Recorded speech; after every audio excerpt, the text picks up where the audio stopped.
These are the best motorcycles at the 2017 Motorcycle Show, according to me. Your opinion may differ, but we had a great time down in Long Beach looking at bikes. Number one, the Germans have come up with a new R9T that looks like the old adventure bikes, but it is the streetable R9T. Now you might say, well, that's not a real adventure bike. A real adventure bike has metal luggage on it and stuff, and it's adventure-y. But look at the chunky tires. Look at the big off-road fender. Look at the simple instrumentation. It's a beautiful machine. So they've taken their R9T kind of street cafe racer standard bike and they've made it a little bit more adventure-y with the classic 1970s, 1980s color scheme from the old adventure bikes. Very nice. And next, the Honda Rebel. You're saying that's an old bike. Well, you're right, but look at what has happened to the Rebel this year. They've come up with a catchy new logo to attract the hipster crowd, and look at this style. Same little parallel twin engine, but a whole new kind of Yamaha looking modern, retro, nouveau, hipster, fantastic plastic, Spartan kind of style. And if you want to customize it, check it out. You can put stripes on it, you can put a brown seat on it, you can paint shark teeth on it, or you can put some big old BMX style ape hangers on it and bob it out. So there you go. And next, the Ducati. This Ducati two-wheeler isn't a motorcycle at all. I fooled you, it's a rototiller. So there you go, the Ducati rototiller. But if you want a real Ducati, there you go. The super, what is that called? The Mamma Mia, that's the spicy meatball. Super Leggera, $12.99. So $12.99 is not the price, that's the model number. The price is probably double or triple that. But there you go. You want to go fast? Like the Italian Ricky Bobby, Riccardo Babino, this is your bike. And if you like to go slow and you want a Ducati, and you like to go in the dirt, there you go. The Ducati Scrambler is another one of my favorites. It looks like a ton of fun to ride. Next, I always love the Lowrider best of all. Every time I go to the Harley booth, it's my favorite bike. So you got this one with the old blacked out Mario Brothers mushroom air cleaner, and just keeping it simple for years and years and years. A lowrider will always be a lowrider. And if you like the Buick of motorcycles, there you go. Big, fat, obnoxious, shiny chrome on this Indian. It's hard to describe how gigantic this thing is unless you're standing right next to it, but it is just silly big, and it would be a lot of fun to take for a ride. They do have bikes that aren't as porky as this, but man, look at the shiny, look at the big, look at the fat. If you're tired of looking at all the fat and shiny, check out this little guy. It's the all-new Suzuki Van 200 for 2017, selling for $45.99. So this is a cute little enduro bike that you can ride on the street.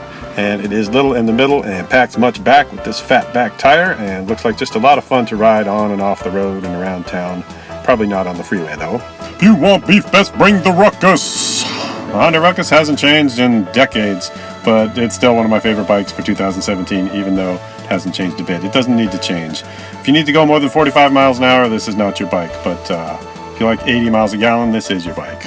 And now for something completely different, Kawasaki brings back the jet ski, the old stand-up jet ski with the handlebars, so get ready to get wet. I know this isn't a motorcycle, so sorry, the title of this video is no longer accurate. Behold the Kawasaki Z125, a mini bike for nostalgic old guys or for ladies with short legs or everybody in between, the vertically challenged and the people who just like to have a lot of fun on a little bike. Now you might be saying, hey, the Honda Grom is better than this, but this one has a racing sticker on it, so that means it's actually better for racing than the Honda Grom would be. So yeah, obviously a ripoff of the Honda Grom by Kawasaki, but neat little bike nonetheless, like a baby ninja. Selling for a mere $29.99. And if you're in the market for a 550-pound flat track replica bike, there you go, the SCR 950 Yamaha. So this is the Yamaha Bolt kitted up to look like a flat track Jay Springsteen dirt track terrorist motorcycle. So that is pretty slick. You got the little fly screen, got some skid plates, some chunky tires, and got that scrambler look for the guys who are never ever going to take it off the pavement. Crikey, they've murderized a BMX bike. And from the Nouveau Retro department, from the people at Polaris, the Indian Scout is a beautiful bike. kind of hybrid between the modern and the classic look. And if you want one that goes fast, step over to the Victory booth, and they've got the same engine in a bike that's got a little more punch to it and a sportier frame and black look. You can see it red lines at 8,000, so it's not your average cruiser motor. It's called the Octane, and that's from Victory. And they claim it makes 105 horsepower, so that's enough to have some fun. And for riders who can't stand the smell of gasoline, here's an electric motorcycle from Victory. It's got good range. It charges in 8 hours on a 110-volt connection, so you could ride it to work, plug it in, charge it for free, ride for free, steal electricity from the company if that's the thing you like to do. Styling is nice, and the range is over 100 miles, so this would be a great commuter bike. Come on along, darling, and take a ride in my land yard. Alright, this is all together too shiny. It's a boat on wheels. Technically, if it has 3 wheels, it's considered a motorcycle by the state of California, so it is a little bit of breach of contract when you look at my description, but this is still technically a motorcycle. So this is called the Venice by Vanderhaal Motorsports. They build fancy tricycles like this. And it's the Z900 from the Kawasaki Oxymoron department. Refined, raw, basic motorcycle. I really like a lot of the 900 kind of, not necessarily entry level, but all around good gas mileage, wheelie machine kind of fun bikes that are coming out now. So this is a great example of that. Eric Buell is like Jason from Friday the 13th. He just will not die, and his motorcycle company will not die. And you got to respect that. He's been building beautiful bikes for decades now, no matter what financial stuff comes his way, and I really hope he's successful at this. 1190 SX is a beautiful machine and looks like a ton of fun to ride. So good luck, Eric. I've always liked the Can-Am Spyder too. I know, again, it's not a motorcycle, but you got to take one of these for a test drive and to really appreciate it. I've never seen very many on the road, so I don't know who actually buys them, but they're a ton of fun, so it goes on my list of favorite bikes to see at the show. Stop! Hammer time! So this is the Victory Hammer. I really love this bike because it's Victory's own style. You know, they're not really trying to rip anybody off. They've got their own look to it. It's a great functioning bike. As far as I've heard from everybody I've talked to who's ridden one, they're reliable, they're fun to ride, they've got great power, and it's just a great, unique American motorcycle machine. That's the Hammer S, $18,499 plus tax.